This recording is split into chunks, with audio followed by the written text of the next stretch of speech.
बिस्मिल्लाहिर्रहमानिर्रहीम। अस्सलाम वालेकुम students, welcome to my YouTube channel learn with Numan. आज की इस वीडियो के अंदर हम अपने केमिस्ट्री जो फर्स्ट ईयर का चैप्टर 3 कर रहे थे केमिकल बॉन्डिंग, उसमें से हमने देखी valence shell electron pair repulsion model. आज हम उसकी एक एप्लीकेशन स्टडी करेंगे जो कि उसकी बायोलॉजिकल एप्लीकेशन है ड्रग्स के अंदर। ठीक है, तो वीडियो स्टार्ट करने से पहले आप लोगों से गुजारिश है कि चैनल को लाजमी सब्सक्राइब करें और वीडियोस को अपने क्लास फेलो तक जरूर शेयर किया करें।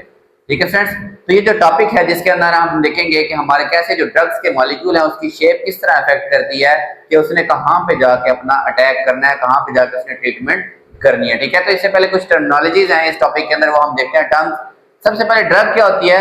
कोई भी केमिकल सब्सटेंस, जैसे मेडिसिन है ना, मेडिसिन एक ड्रग है, तो मेडिसिन बेसिकली केमिकल सब्सटेंसेस हैं विच प्रिवेंट, जो हिफाजत भी कर सकते हैं, ट्रीट इलाज भी कर सकते हैं, और डायग्नोज भी बेसिकली इलाज को ही कहते हैं। ठीक है, प्रिवेंशन क्या है? जैसे हम एडवांस में कोई ये आजकल एचपीवी चल रही है, तो ये एक ऐसी ड्रग है जो फ्यूचर में कैंसर से बचाएगी बच्चियों को। ठीक है, उसके बाद डायग्नोज करने का क्या मतलब है कि कोई प्रॉब्लम हो गई, कोई हमारे इन्फेक्शन हो गई, उस इन्फेक्शन के खिलाफ कहीं हमारे सर में दर्द है या कहीं बाजू में दर्द है, कहीं पे भी पेन है, तो उस पेन को खत्म करने के लिए हम क्या लेते हैं स्टूडेंट्स? ड्रग्स लेते हैं। ठीक है, उसको कहते हैं डायग्नोसिस।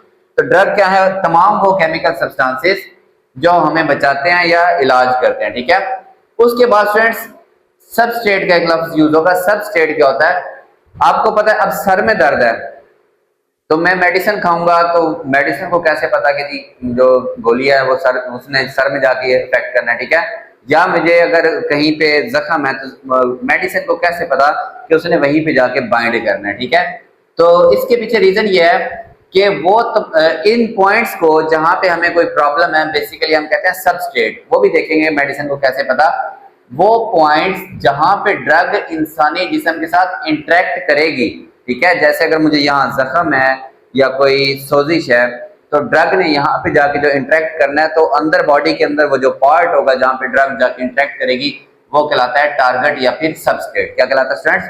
सबस्ट्रेट। ठीक है, अब ड्रग्स कैसे सबस्ट्रेट के साथ, ये तो नहीं कि जाके ऊपर वो जिस तरह हम मेडिसिन लगाते हैं ऊपर ऐसे लगा दी हमने, तो मेडिसिन कैसे अटैच होती है? ड्रग द बायोएक्टिव मॉलिक्यूल्स, वो मॉलिक्यूल ड्रग के पास ऐसे मॉलिक्यूल्स होंगे with which drug interact with target, जिनकी मदद से ये टारगेट के साथ इंटरेक्ट करेगी, उनकी भी शेप वगैरह आगे हम देखेंगे, तो इनको कहते हैं लिगेंड्स।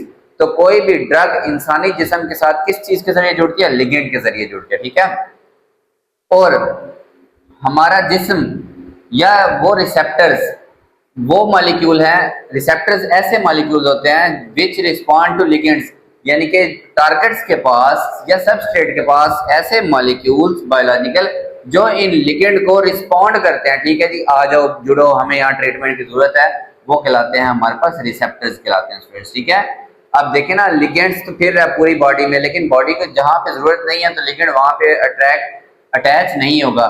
सिर्फ रिसेप्टर्स क्या करेंगे? लिगेंड को क्या करेंगे? रिस्पॉन्ड करेंगे। तो ऐसे मॉलिक्यूल्स जो लिगेंड्स को रिस्पॉन्ड करते हैं वो कहलाते हैं रिसेप्टर्स। और ये किस तरह के हो सकते हैं स्टूडेंट्स? एंजाइम हो सकती हैं, प्रोटीन्स हो सकती हैं, न्यूक्लिक एसिड हो सकता है, इसके अलावा सेलुलर पाथवेज भी हो सकते हैं। ये तमाम जो हैं कंपाउंड्स या बायोलॉजिकल मॉलिक्यूल्स, ये लिगेंड्स को रिस्पॉन्ड करते हैं, इसलिए इनको कहते हैं रिसेप्टर्स, कि ये उन्हें रिसीव करते हैं। आ जाए जी। अच्छा, स्पेसिफिसिटी, अब ये एक ऐसी टर्म है कि जो बताती है कि ड्रग कितनी अच्छी है। अगर किसी की स्पेसिफिसिटी ज्यादा है तो वो बेसिकली सिर्फ उसी काम के लिए इस्तेमाल होगी। स्पेसिफिक होने का क्या मतलब है? एक खास काम के लिए एक खास चीज। ठीक है, तो हर ड्रग एक स्पेसिफिक टारगेट के साथ ही अटैच होती है, उसके साथ अट्रैक्ट होती है, तो इसको कहते हैं ड्रग की स्पेसिफिसिटी के। ये ड्रग सिर्फ इन्फेक्शन के लिए, ये ड्रग सिर्फ इस तरह के वायरस के लिए, ये ड्रग सिर्फ इस तरह के बॉडी पेन के लिए, ये ड्रग सिर्फ मसल्स के फला काम के लिए। ठीक है, मसल स्ट्रेच हो गया ये, तो हर ड्रग की अपनी एक खास टारगेट होता है, इसको कहते हैं ड्रग की स्पेसिफिसिटी। ठीक है, अच्छा अब स्टूडेंट्स हमारी एप्लीकेशन कहां पे आई? ये तो थी टर्म्स। अब होता क्या है कि टारगेट एक लॉक की तरह होता है हमारे जिस्म में, जहां पे सोजिश है, सोजिश को कहते हैं इन्फ्लेमेशन या इन्फेक्शन है, तो इन्फेक्शन वाली जगह एक लॉक की तरह होती है। ठीक है, यानी कि उस वहां पे एक जगह बनी हुई है। ठीक है, ये वाली, ये एक लॉक की तरह है, जैसे हमारे लॉक के अंदर जगह होती है। ठीक है, तो इसके साथ एक ऐसी ही चीज आके जुड़ सकती है जिसकी शेप इस जैसे कि उसको कहते हैं की, मतलब ड्रग हमारे पास की होगी और वो जो इन्फेक्शन या इन्फ्लेमेशन या जो पेन है, कुछ भी प्रॉब्लम है बॉडी के अंदर, वो एक लॉक की तरह है। इसको सबस्ट्रेट और टारगेट भी तो कहते हैं ना, ठीक है फ्रेंड्स। तो हमारी ड्रग की शेप डिसाइड करेगी, उसका स्ट्रक्चर डिसाइड करेगा कि क्या चीज वहां पे जाके जुड़ सकती है, ठीक है। तो हमारे स्ट्रक्चर कौन सी थ्योरी प्रिडिक्ट करती है? वेस्पर मॉडल हमारे पास मॉलिक्यूल्स के स्ट्रक्चर को क्या कर सकता है, उनकी ज्योमेट्री को क्या करता है, एक्सप्लेन। तो हमें अगर शेप पता हो तभी हम क्या कर सकते हैं, उसको ड्रग्स के साथ अपने सबस्ट्रेट के साथ जोड़ सकते हैं, ठीक है स्टूडेंट्स। अच्छा, अब अगर हमारी ड्रग की शेप इस लॉक के साथ मैच नहीं होती, तो ये इसके साथ फिट नहीं होगी, तो इसका मतलब ये स्पेसिफिक ड्रग ही इसके साथ जुड़ सकती है। ये ड्रग की क्या कहलाती है? स्पेसिफिसिटी कहलाती है, ठीक है। तो ये देखिए, ये ड्रग ए इस बिल्कुल इसकी शेप क्योंकि इस तरह है और इसकी शेप भी ऐसे ही, आप अपनी मर्जी की कोई भी लॉक की तरह और की तरह शेप, तो ये वाली की इस लॉक के अंदर फिट आएगी तो ये ट्रीटमेंट करेगी। क्या करेगी फ्रेंड्स? ट्रीटमेंट करेगी या डायग्नोसिस करेगी, ठीक है। तो बेसिकली हमें हमारी जो वेस्पर मॉडल है, जिसको हम valence shell electron pair repulsion model कहते हैं, वो हमें हमारी ड्रग्स की शेप बताएगा। तो सबस्ट्रेट की शेप या टारगेट को देखते हुए हम क्या कर सकते हैं, ड्रग को प्रिडिक्ट कर सकते हैं कि कौन सी ड्रग किस तरह की ट्रीटमेंट के लिए इस्तेमाल की जा सकती है, ठीक है। इसको कहते हैं लॉक एंड की मेथड, ठीक है। ये बड़ा इंपॉर्टेंट है कि फर्ज करें आप इस तरह की भी शेप बना सकते हैं। ये हमारा बायोलॉजिकल मॉलिक्यूल है, इसके अंदर यहाँ पे आप बना लें, ऐसी करके कोई शेप बना लें, ठीक है। अब इसके अंदर स्टूडेंट्स दो तरह की ड्रग आ रही है, एक ये सर्कल वाली और एक ये वाली ड्रग आ रही है। तो कौन सी यहाँ पे फिट हो सकती है? यही वाली ड्रग यहाँ पे फिट हो सकती है। तो ये लॉक है और ये उसकी क्या है फ्रेंड्स? की है। तो वेस्पर मॉडल हमें शेप बताएगा, इसकी शेप हमें मालूम होगी। वेस्पर मॉडल की वजह से हम अपनी ड्रग की शेप देखेंगे और वही शेप वाली जो ड्रग, मतलब वही ज्योमेट्री वाली ड्रग हम सिलेक्ट करके ट्रीटमेंट के लिए इस्तेमाल करेंगे। इसकी एक एग्जांपल देखते हैं स्टूडेंट्स, जो आपकी बुक में दी हुई है। अच्छा, ये स्टूडेंट्स आपकी बुक पे ना बड़ी जबरदस्त एग्जांपल बनी हुई है। ये साइक्लोऑक्सीजनेज एक एंजाइम है जो कि जिसका प्लेटलेट्स का इफेक्ट होता है, ठीक है।